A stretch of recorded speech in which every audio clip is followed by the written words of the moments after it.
México, un país conocido por su riqueza cultural y sus tradiciones, pero también un país que lucha contra la corrupción en sus cuerpos de seguridad. Hoy vamos a explorar la vida de los policías mexicanos corruptos, donde descubriremos la verdad detrás de sus acciones y su impacto en la sociedad. Número 1. Genaro García Luna. Genaro García Luna es un exagente de la ley mexicano que en su día dirigió la lucha contra los narcotraficantes. Fue declarado culpable de corrupción en un juicio celebrado en Estados Unidos por su implicación con el cártel de Sinaloa. Los fiscales federales declararon que Genaro García Luna recibió millones de dólares en sobornos del cártel, anteriormente bajo el mando de Joaquín El Chapo Guzmán. Estos sobornos se entregaban a cambio de proteger al cártel de las detenciones, facilitar el paso seguro de los cargamentos de cocaína y avisar con antelación de las operaciones policiales dirigidas contra ellos. Joaquín El Chapo Guzmán, el antiguo líder del cártel de Sinaloa, había sido condenado previamente en 2019 por cargos de narcotráfico y conspiración de asesinato en Brooklyn. Recibió una sentencia de cadena perpetua y actualmente está recluido en una prisión de alta seguridad Supermax, en Colorado. Los problemas de García Luna comenzaron durante un juicio en una corte federal estadounidense, cuando uno de los líderes del cártel de Sinaloa admitió haber trabajado con El Chapo y reveló que habían estado sobornando a altos funcionarios mexicanos para contrabandear drogas a Estados Unidos. Genaro García Luna, que en aquel momento vivía en Miami, se enfrentó a un gran escándalo en México cuando su nombre se mencionó en relación con el plan de sobornos. Regresó a México y negó con vehemencia las acusaciones, afirmando que estaba intentando capturar y extraditar a los delincuentes. Sin embargo, apenas un año después, en diciembre de 2019, García Luna fue detenido en Estados Unidos. Se enfrentó a un juicio ante el mismo juez y en el mismo lugar donde El Chapo tuvo su juicio.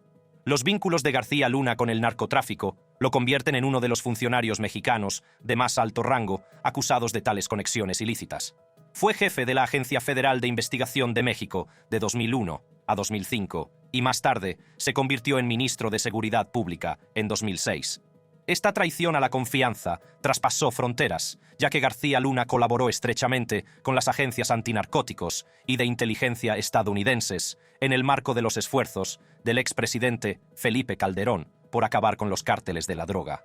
Era una figura de gran confianza, que aparecía en fotografías con destacados funcionarios del gobierno estadounidense, como Hillary Clinton y Barack Obama. A lo largo de un juicio de 4 semanas, el jurado escuchó los testimonios de 9 miembros del cártel condenados, que cooperaron con la investigación del fiscal y revelaron los detalles de los sobornos que recibió García Luna. Según Saritha Comatiredi, una de las fiscales, los envíos de droga del cártel dependían de su colaboración. En su alegato final, Saritha hizo hincapié en que estos líderes del cártel pagaron a García Luna fuertes sumas por protección, y recibieron exactamente lo que pagaron.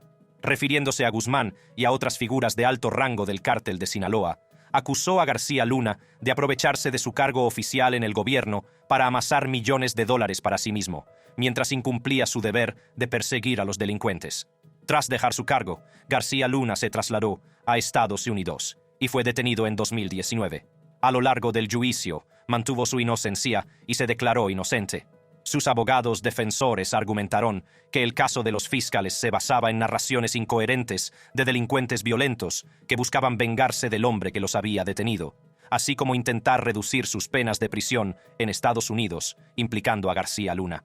Uno de los abogados defensores de García Luna, César de Castro, trató de presentar a su cliente como un padre de familia trabajador, alegando que los acusadores tenían grandes incentivos para fabricar sus historias. Penilei Ramírez, ex periodista de investigación de Univisión, arroja luz sobre la vida de García Luna en una entrevista con el podcast Daily News Explainer de Vox. Genaro García Luna nació en Ciudad de México en 1968, en un barrio obrero donde su padre tenía un negocio de mudanzas. Al principio, aspiraba a ser futbolista profesional, pero no llegó a serlo porque sus habilidades no eran lo bastante buenas. Entonces, se dedicó a la ingeniería, pero más tarde hizo una transición hacia una carrera como espía de bajo rango, similar a la de la CIA en México. A finales de los años 80, García Luna ascendió rápidamente en casi una década hasta convertirse en el jefe del equivalente mexicano del FBI. En 6 notables años, ascendió hasta convertirse en el jefe del equivalente mexicano al DHS, la NSA y la CIA juntos. Esto le convirtió en una de las figuras más influyentes del gobierno civil mexicano y le acercó notablemente al gobierno estadounidense, en particular a la DEA y al FBI. Se le daba muy bien promocionarse y ascendió rápidamente en su carrera. Gestionó millones de dólares de los contribuyentes estadounidenses enviados a México para la guerra contra el narcotráfico. De 2001 a 2002, ocupó un alto cargo y estuvo constantemente en las noticias mexicanas. Mantuvo reuniones de alto nivel con importantes figuras estadounidenses como Hillary Clinton y Joe Biden. Recibió premios de la CIA por su ayuda. Se veía a sí mismo como un espía de alto nivel e incluso estaba obsesionado con James Bond, organizando una fiesta temática cuando cumplió 50 años. Su correo electrónico de trabajo reflejaba su autoimagen como agente número 1 de la agencia que dirigía. Le fascinaba la cultura estadounidense, poseía un sótano secreto lleno de discos de Donna Summer y estaba obsesionado con CSI. Utilizó parte del dinero estadounidense para crear un programa de televisión llamado The Team. Se gastó unos 11 millones de dólares en la producción de este programa de televisión. En el tráiler del programa, su equipo mostraba de forma destacada un helicóptero regalado por Estados Unidos a México por sus esfuerzos en la lucha contra los problemas relacionados con las drogas, presentándose como los buenos que luchaban contra el narcotráfico. Finalmente, en 2012, dejó su cargo en el gobierno mexicano. Se trasladó a Miami, donde adquirió una lujosa residencia valorada en $3 millones. Resulta bastante asombroso pensar que pudiera permitirse un estilo de vida tan extravagante únicamente con el sueldo de un funcionario público, sobre todo teniendo en cuenta que los salarios de los funcionarios públicos en México son considerablemente inferiores a los salarios medios de la clase media en Estados Unidos. Su estancia en Miami continuó hasta su aprehensión en 2019. Además de múltiples cargos, en su mayoría por trabajar con un cártel para contrabandear drogas, dijo Ramírez. También lo acusaron de mentir al Departamento de Seguridad Nacional, DHS, por sus siglas en inglés, mientras se mudaba a Miami después de dejar su puesto en México. Estaba solicitando la ciudadanía estadounidense y tuvo que responder a un cuestionario durante el proceso. Una de las preguntas era si había cometido algún delito, a lo que respondió no. Afirman que mintió y lo demostró. Ramírez terminó la entrevista diciendo que realmente esperaba que Estados Unidos mirara seriamente a sus aliados internacionales. ¿Cuántos García Lunas más hay por ahí? Si él es culpable, ¿a cuántas otras personas confía Estados Unidos dinero e información que reciben premios, pero no hacen nada? Dijo que las cifras son claras. Las drogas siguen entrando por la frontera y la gente muere a diario por sobredosis. También dijo que la guerra contra las drogas no ha terminado. Sigue habiendo violencia en México y muertes por abuso de drogas en Estados Unidos. Quiere que se rindan cuentas no solo por Genaro García Luna, sino por otros que deberían estar luchando contra el narcotráfico, pero no lo están haciendo. El 7 de octubre de 2020, Luna García declaró que no era culpable de los cargos que se le imputaban.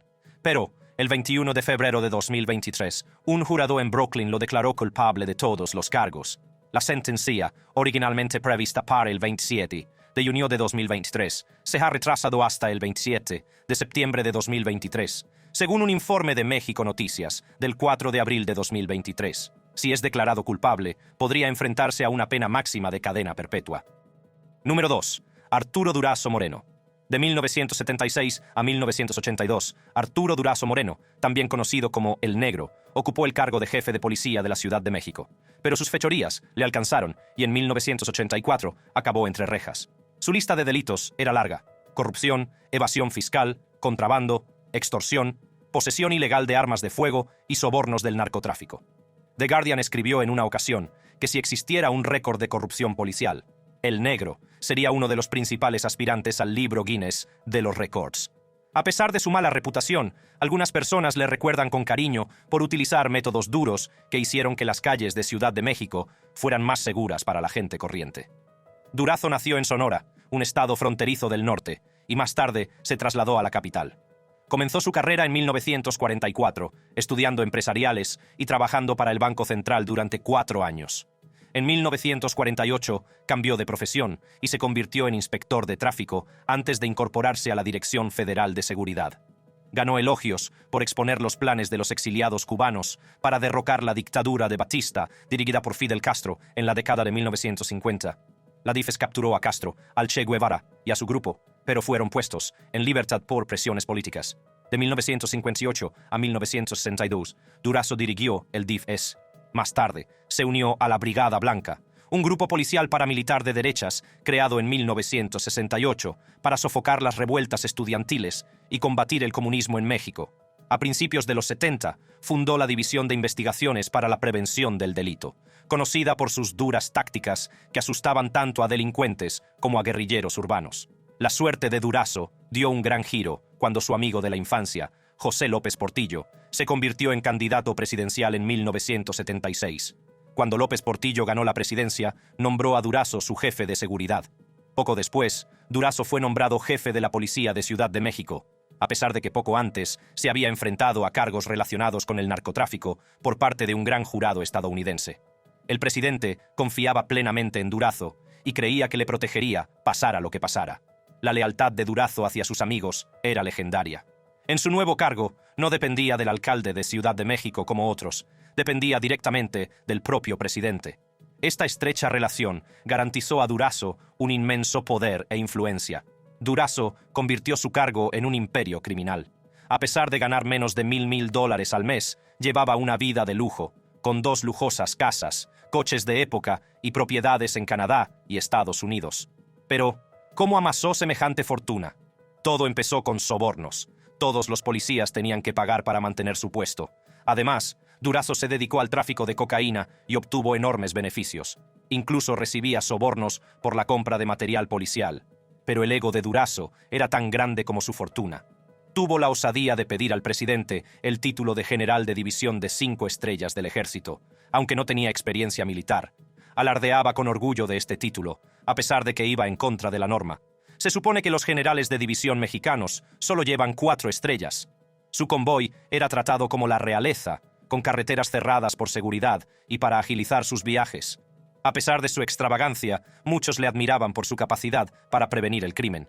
De hecho, una delegación soviética llegó a llamarle el mejor jefe de policía del mundo.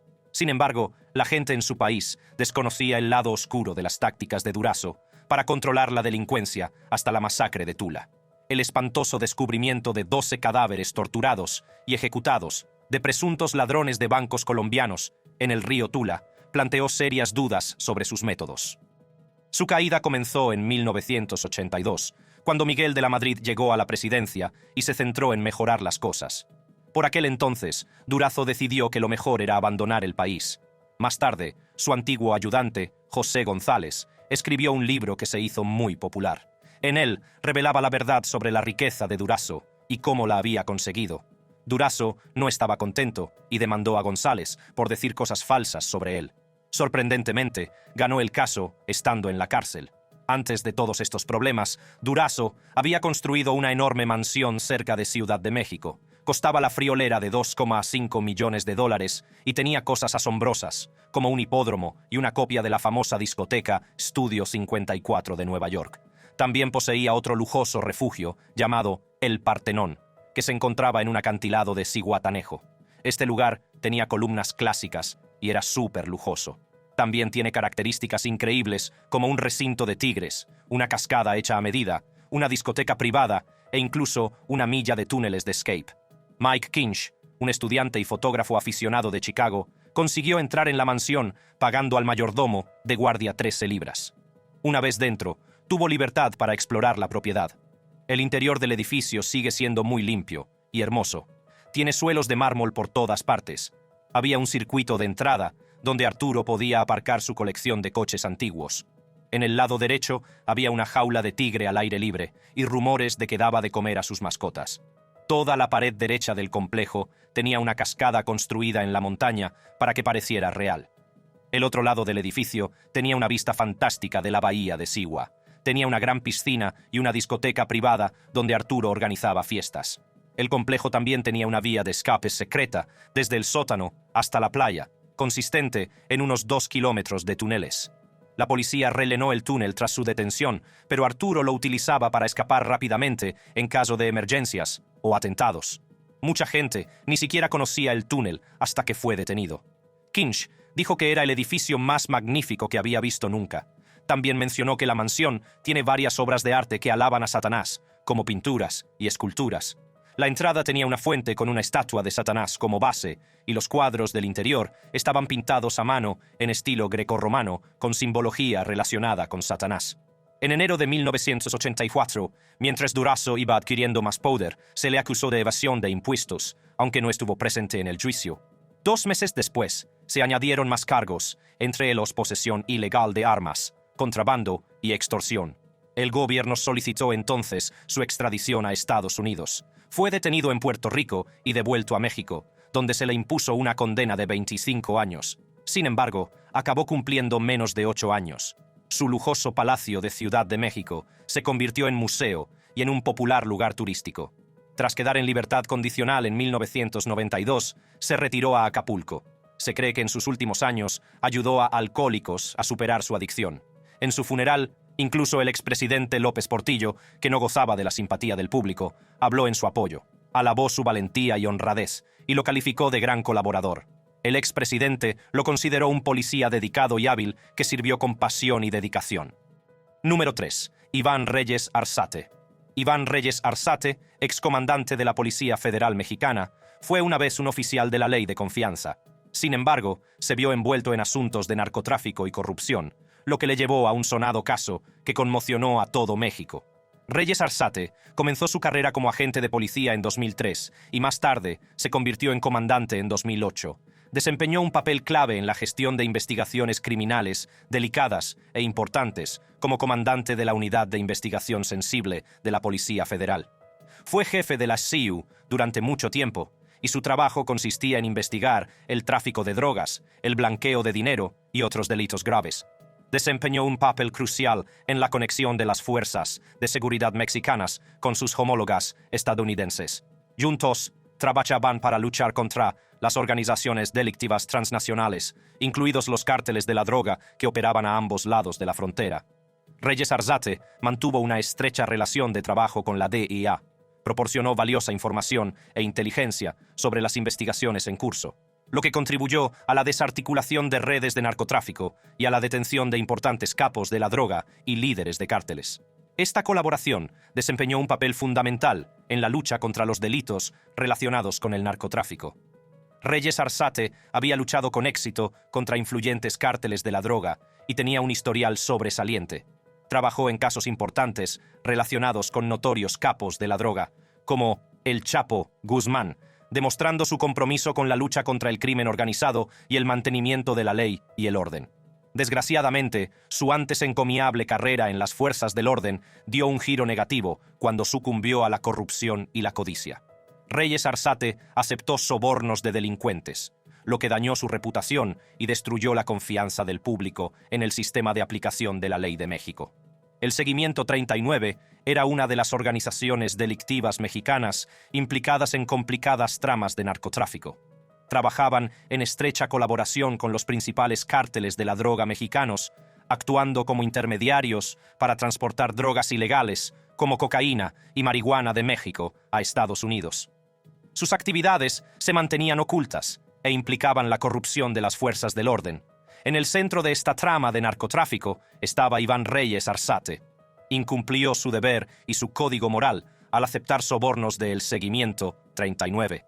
A cambio, les dio detalles importantes sobre las operaciones policiales en curso. Esta información era muy valiosa para el grupo delictivo, ya que les permitía eludir la detención y seguir llevando a cabo sus actividades ilegales sin ser descubiertos. Reyes Arzate no solo trabajaba con un cártel de la droga, colaboraba con varios de los grandes de México, entre los, el tristemente famoso cártel de Sinaloa, el cártel de Jalisco Nueva Generación, el cártel del Golfo y los Zetas. Como antiguo comandante de la UEI, desempeñó un papel crucial en el intercambio de información entre las fuerzas de seguridad estadounidenses y mexicanas. Esto le hacía muy valioso para los cárteles porque podían obtener protección e información privilegiada. Los sobornos y la colaboración de Reyes Arzate con los grupos delictivos les ayudaron a introducir drogas en Estados Unidos, provocando una peligrosa epidemia de drogas y violencia vinculada a las actividades de los cárteles. Sus acciones perjudicaron los esfuerzos de las fuerzas del orden a ambos lados de la frontera, poniendo en peligro vidas inocentes y socavando la integridad del sistema judicial.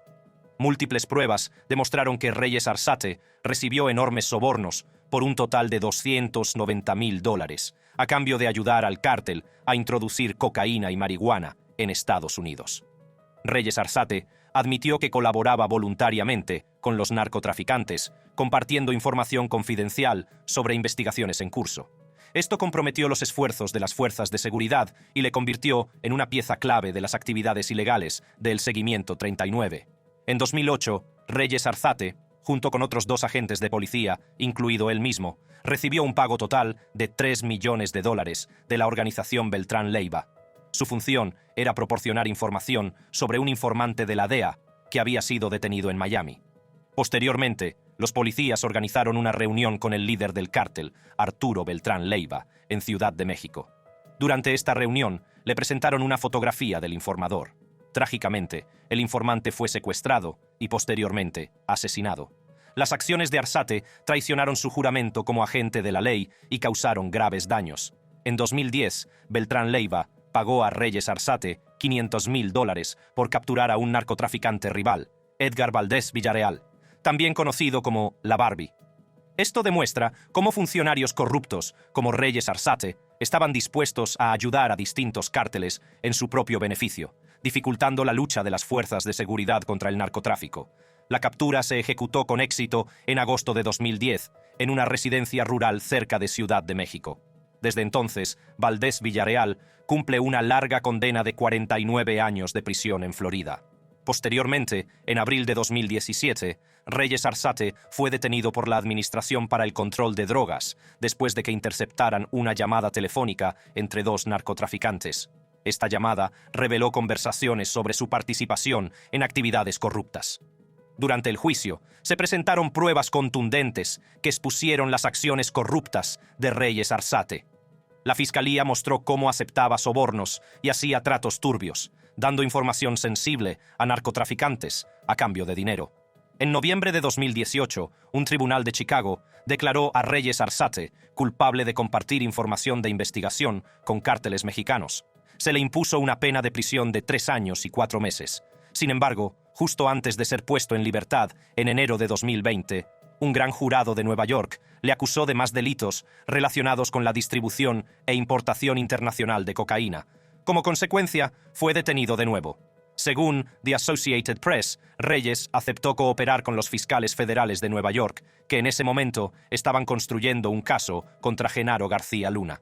En octubre de 2021, Reyes Arzate se enfrentó a los cargos en su contra. En lugar de luchar contra los cargos, tomó una decisión importante. Decidió declararse culpable. Al hacerlo, admitió que estaba implicado en una conspiración de tráfico de drogas y que participó en el transporte de cocaína de México a Estados Unidos. Esta decisión acabó por sellar su destino y le dejó poco margen para la defensa. El excomandante de la Policía Federal recibió una condena de 10 años por delitos graves.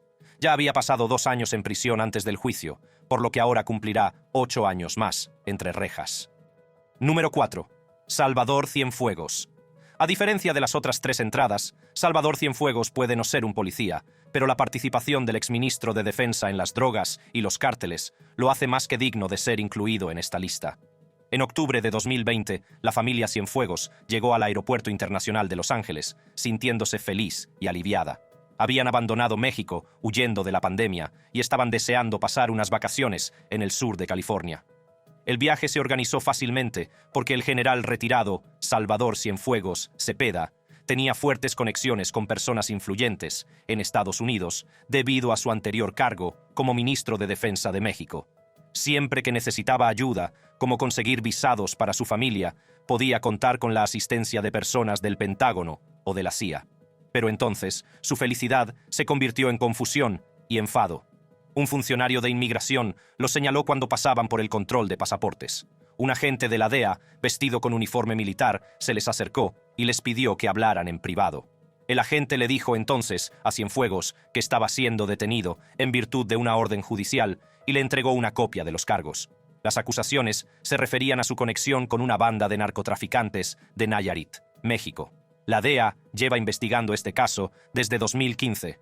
La detención del general Cienfuegos fue un hecho significativo, ya que se trataba de la figura mexicana más importante acusada en un tribunal estadounidense. Esto provocó el enfado de los militares mexicanos, que creían que Estados Unidos había llevado a cabo una investigación secreta y posiblemente ilegal en su país. El presidente López Obrador criticó la actuación de la DEA, lo que provocó una ruptura de la cooperación policial entre Estados Unidos y México. El detective Timothy Beck, de Las Vegas, desempeñó un papel clave en la importante investigación que dio lugar a la detención del general Cienfuegos. Dirigió un equipo que seguía la pista de narcotraficantes mexicanos en Las Vegas, que se había convertido en un importante centro de distribución de estupefacientes. Su objetivo principal era el cártel de Sinaloa, dirigido por Joaquín Guzmán Loera, también conocido como El Chapo. Durante la investigación hicieron un descubrimiento inesperado: una banda menos conocida de Nayarit, México, llamada Los H. Este grupo estaba dirigido por Juan Francisco Patrón Sánchez, también conocido como H2. Estaba vinculado a la organización Beltrán Leiva, rival del cártel de Sinaloa. H2 se había convertido en una fuerza poderosa que introducía drogas en Estados Unidos y participaba en actividades violentas. El equipo de la Detective Beck reunió pruebas cuidadosamente, interviniendo teléfonos y vigilando de cerca a los sospechosos. Tuvieron problemas para convencer a distintas autoridades de que apoyaran su caso.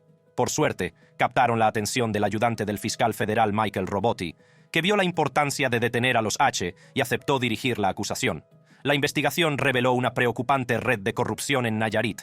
El entonces gobernador, Roberto Sandoval Castañeda, tenía conexiones con los hermanos Beltrán y les permitía operar libremente a cambio de financiar su campaña política. El fiscal general de Sandoval, Edgar Beitia, estaba profundamente implicado en actividades delictivas y tenía estrechos vínculos con H2. Beitia utilizó su cargo para proteger a los H de la persecución e incluso se benefició de sus acciones delictivas. Los H se aprovecharon de este entorno corrupto, pero querían más protección más allá de Nayarit.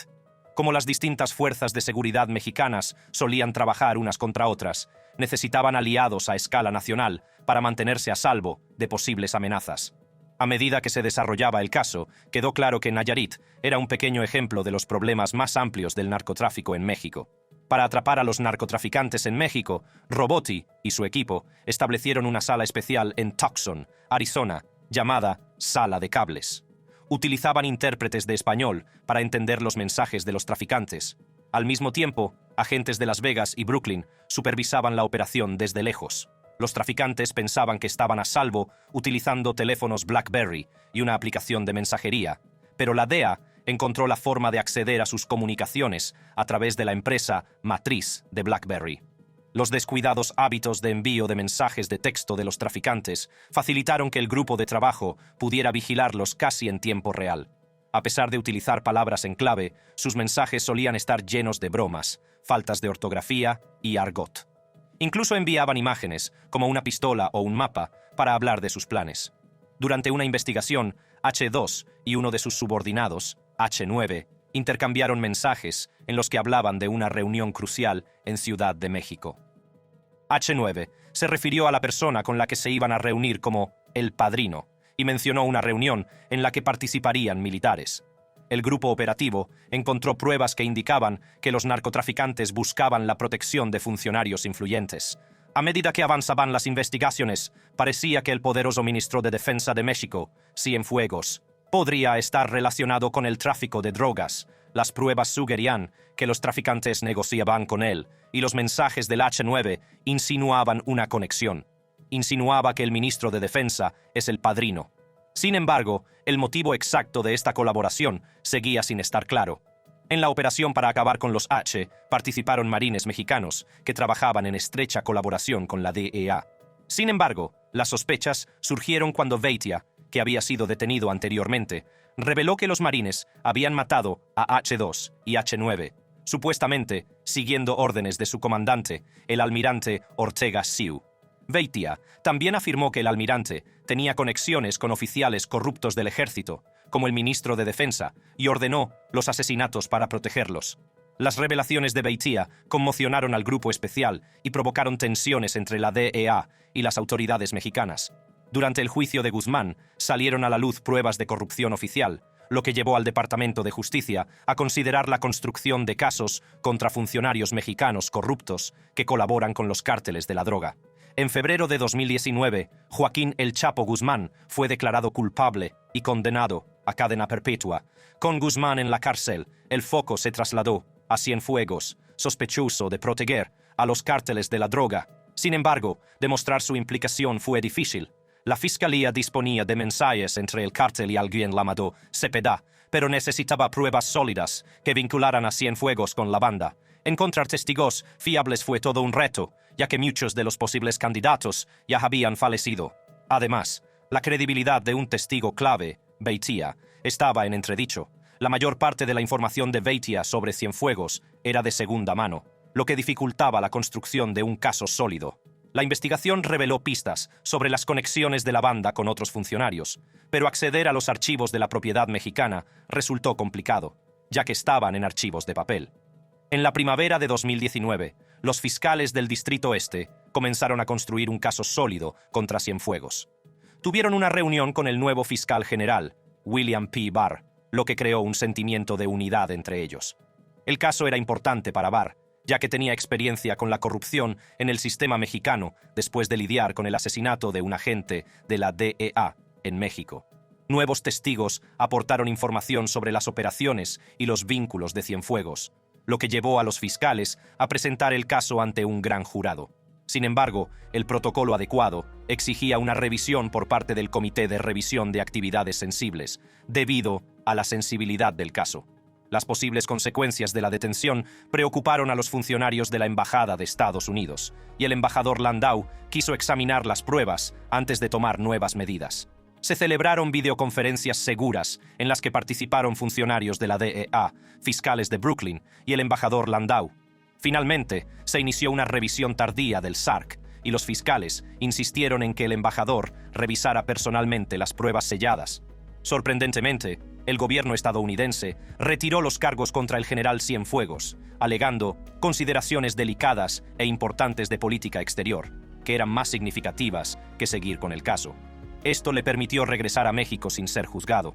Aunque México prometió investigar los cargos, muchos dudan de que sea procesado allí, ya que el país lucha contra altos niveles de impunidad y depende en gran medida del ejército para diversas tareas. La repentina marcha atrás causó indignación en ambas partes. Esto empeoró la confianza entre los dos países y detuvo las operaciones conjuntas contra los narcotraficantes. La exoneración de Cienfuegos tuvo implicaciones preocupantes. Envió un mensaje de impunidad y debilitó los esfuerzos para combatir a los cárteles de la droga en México. Las autoridades estadounidenses consideraron que México estaba dando un paso atrás en su lucha contra las bandas, lo que suscitó preocupación por la seguridad nacional a ambos lados de la frontera. A pesar de los renovados esfuerzos de la administración Biden por abordar el problema de las drogas, se mostraron cautelosos para evitar la confrontación con México. Los fiscales del Distrito Este consideraron volver a acusar a Cienfuegos con nuevas pruebas, pero el Departamento de Justicia rechazó la idea, lo que indica un alejamiento de la lucha directa contra la corrupción del narcotráfico. Si te ha gustado este vídeo, haz clic en la tarjeta que aparece ahora mismo en tu pantalla para ver más vídeos en los que se denuncian crímenes atroces y delincuentes.